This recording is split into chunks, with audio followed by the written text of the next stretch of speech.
Olá pessoal, que a graça de Cristo esteja com vocês. Em mais esse vídeo nessa série sobre a história da igreja, você vai conhecer a história de Charles Taze Russell, líder fundador do movimento das Testemunhas de Jeová, que é um grupo dissidente dos Adventistas do Sétimo Dia ou do movimento dos Adventistas. Você vai conhecer um pouco da história dele e como ele se tornou o líder fundador das Testemunhas de Jeová e as características desse grupo sectário ou dessa chamada seita dentro do cristianismo, né? Então eu espero que você goste desse vídeo, deixa o like no vídeo, deixa a inscrição no canal se você não é inscrito, compartilhe esse vídeo para alcançar mais pessoas e bora para mais esse vídeo.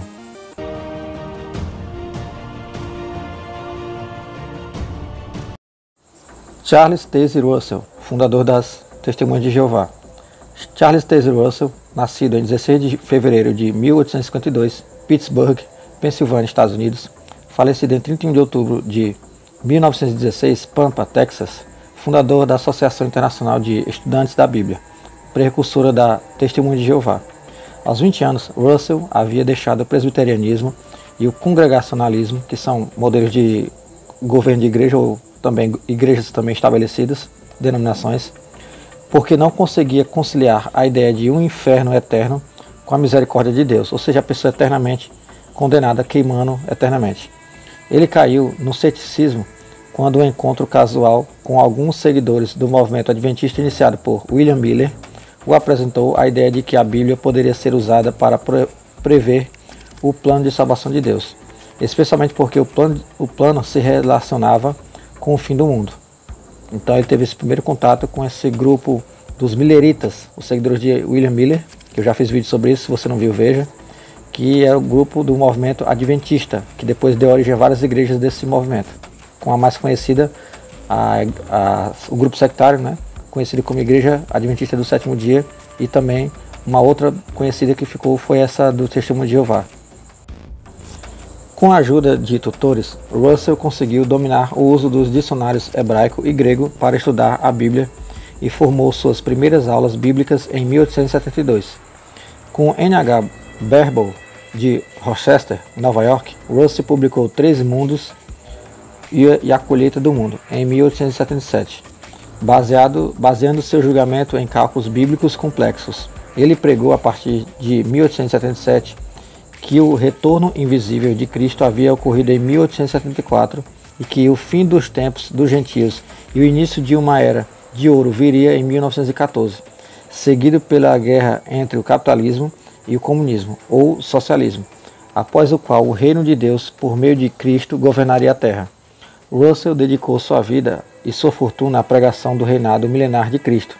Em 1879, ele começou um jornal bíblico, mais tarde chamado A Torre de Vigia, e em 1884 ele fundou a Watchtower Bible and Trust Society, que se tornou uma extensa empresa editorial.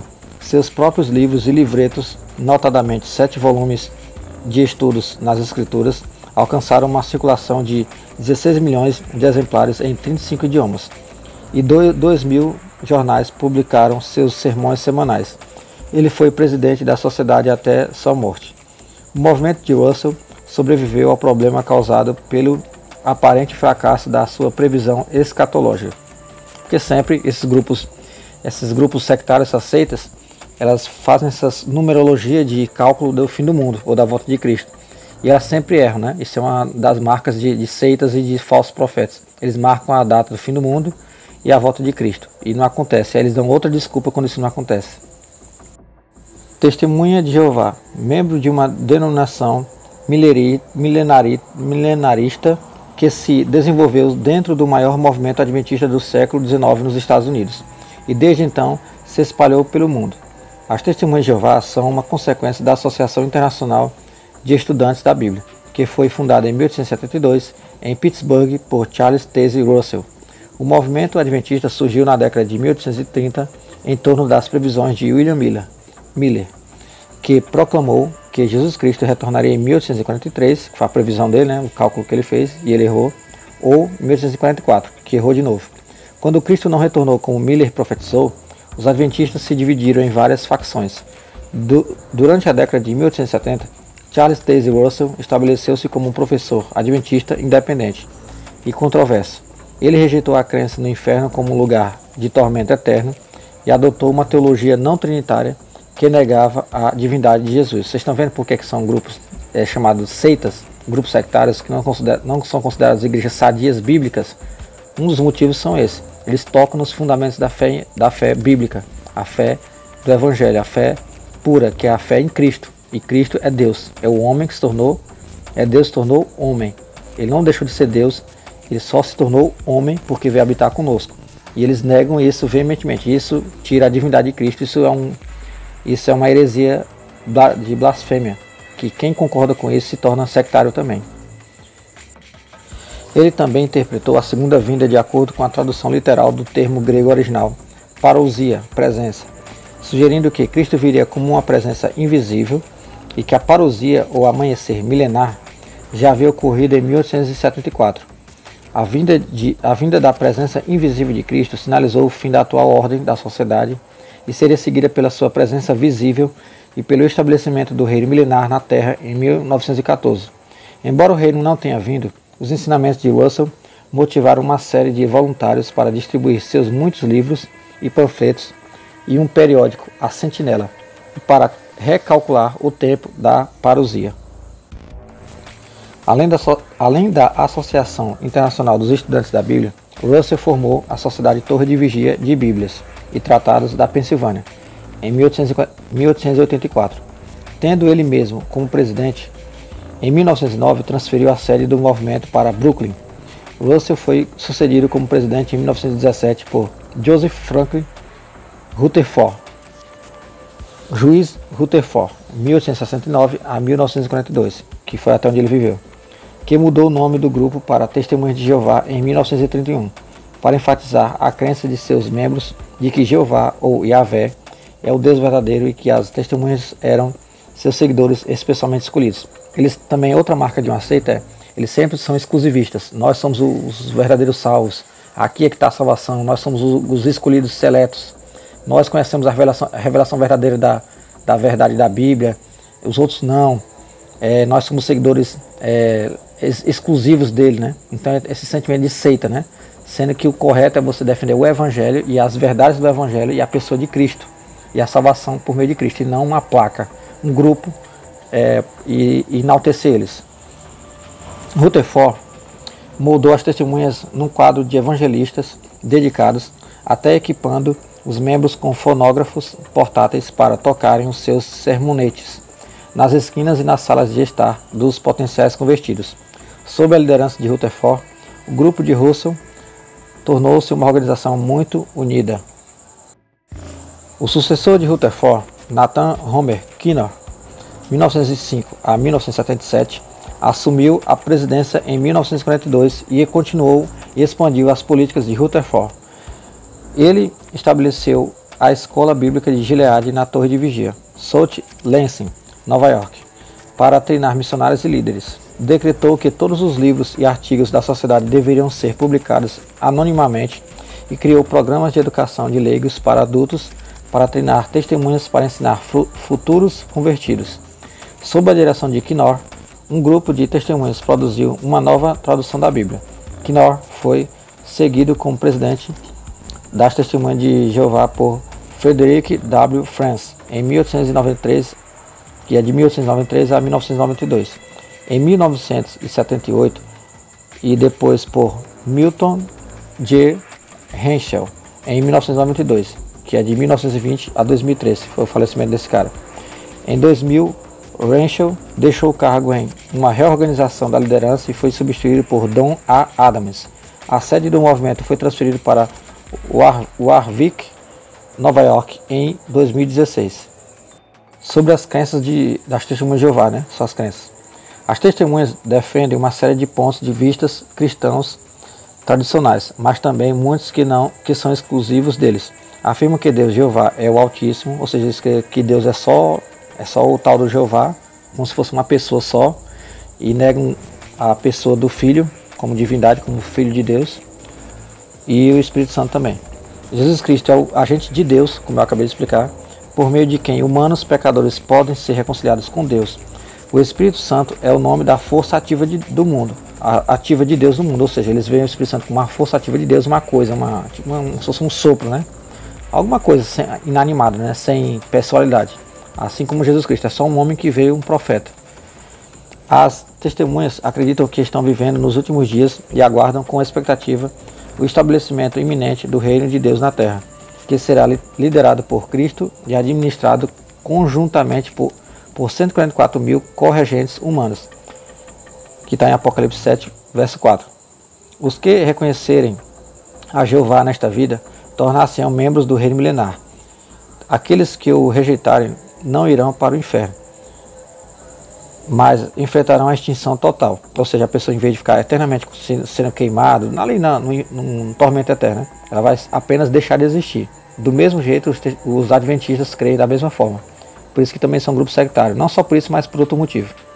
Os novos membros são batizados por imersão e espera-se que sigam um rígido código de conduta pessoal, ou seja, normas e regras, o que é normal de uma religião que baseia a salvação nessas normas e regras próprias, fora da Bíblia, coisas que eles inventam. O casamento é considerado uma aliança sagrada e o divórcio é desaprovado, exceto em caso de adultério. As testemunhas participam da comemoração anual da morte de Cristo, celebrada no dia 14 de Nissan do calendário judaico, março ou abril do calendário gregoriano. As testemunhas distribuem pão e vinho, símbolos do corpo e sangue de Cristo. Somente aqueles que se acredita estarem entre os 144 mil corregentes comem e bebem pão e vinho. Então eles têm essa numerologia com 144 mil de forma literal, né? E sendo que eles erram na interpretação dos símbolos que estão por trás desses números.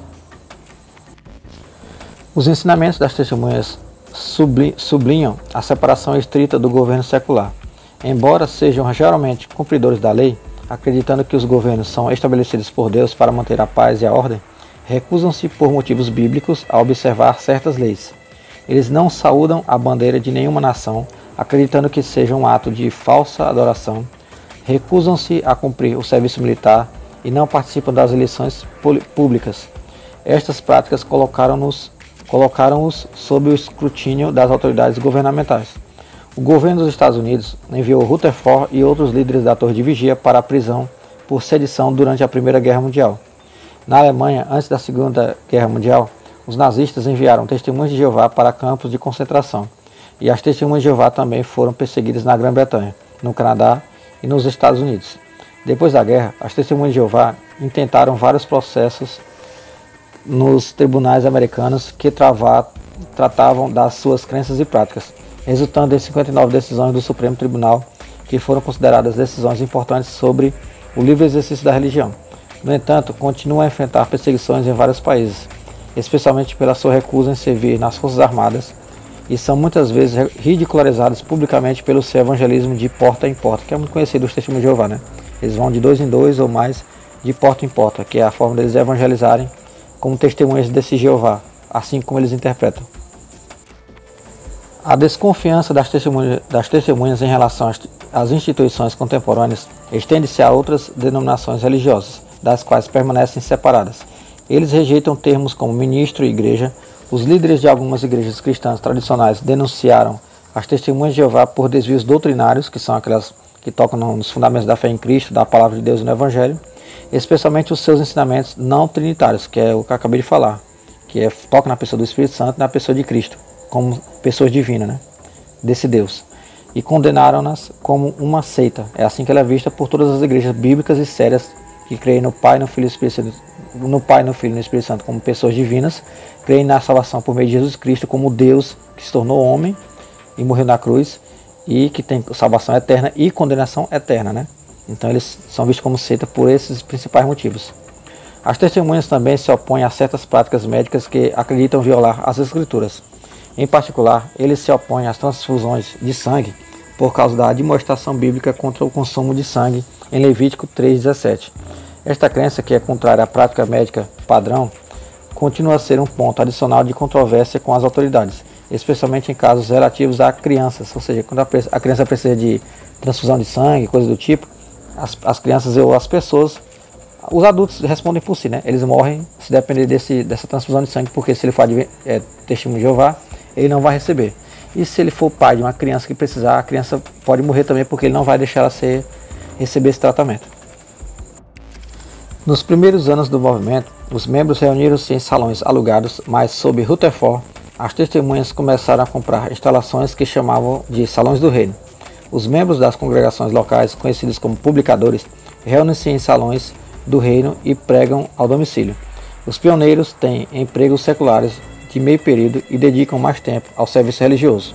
Pioneiros especiais, que assim são chamados, são funcionários assalariados da sociedade em tempo integral. Cada congregação tem um território designado e cada testemunha um bairro específico para pesquisar. Fazem-se grandes esforços para manter registros de membros de visitas, retornos de telefonemas, aulas bíblicas e livros e revistas distribuídos. A Sociedade Torre de Vigia publica milhões de livros, tratados, gravações e periódicos em mais de 700 idiomas. Suas principais publicações são uma revista semestral, A Sentinela, e sua revista companheira, Acordado. O trabalho é realizado em todo o mundo por mais de 8 milhões de testemunhas de Jeová. Claro que esse número vem ou caindo ou aumentando um pouco. Então é isso, pessoal. Essas aqui são algumas das informações que você pode conferir nesse site, mas você pode conferir em outros artigos, livros, escritos, em outras biografias, fica à vontade. O intuito é sempre fazer você estudar e ir atrás de informações além desse vídeo. Então eu espero que você tenha gostado do vídeo, deixa o like no vídeo, deixa a inscrição no canal se você não for inscrito, compartilhe esse vídeo para alcançar mais pessoas, deixa o teu comentário também nesse vídeo, nessa série da história da igreja que eu estou fazendo, e não se esqueça, somos um em Cristo, e fica com Deus.